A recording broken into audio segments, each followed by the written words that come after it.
La formation dans laquelle j'interviens pour Académie PME s'intitule Les fondamentaux en management, c'est-à-dire en fait le rôle du manager au sein de la PME. Alors les objectifs sont pour le chef d'entreprise de comprendre le fonctionnement des équipes, des équipiers, de l'ensemble des personnes qui interviennent dans son entreprise, de comprendre les situations de communication et les différentes interactions qu'il y a entre les différents services ou entre les différentes personnes.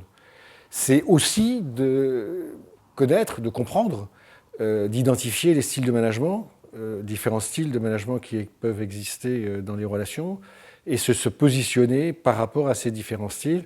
C'est obtenir, découvrir sa capacité à s'adapter aux différentes situations humaines, différentes situations hiérarchiques. C'est s'approprier en fait un certain nombre de méthodes pour parvenir aux résultats attendus de l'entreprise. Alors dans les méthodes, il y a d'abord la transmission de notre expérience. C'est aussi un ensemble de jeux, de tests pour se découvrir, pour se comprendre déjà soi-même.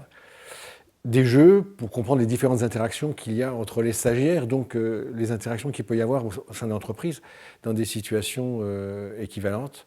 Alors, le bénéfice que peut en tirer le dirigeant, c'est une question compliquée.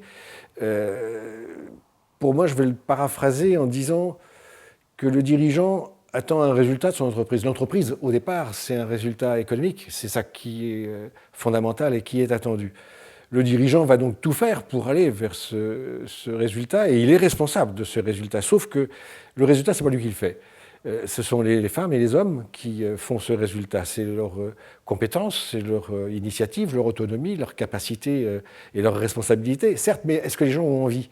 Voilà. Et tout le bénéfice de cette formation, c'est de démontrer qu'il y a un processus d'envie qui est à mettre en œuvre. Et ça, c'est la vraie responsabilité du dirigeant. Donc le bénéfice qu'il va tirer, c'est de toute cette prise de conscience qu'il puisse effectivement mettre ces gens en situation de bien faire et en situation du résultat convenable, celui qui est attendu de l'entreprise.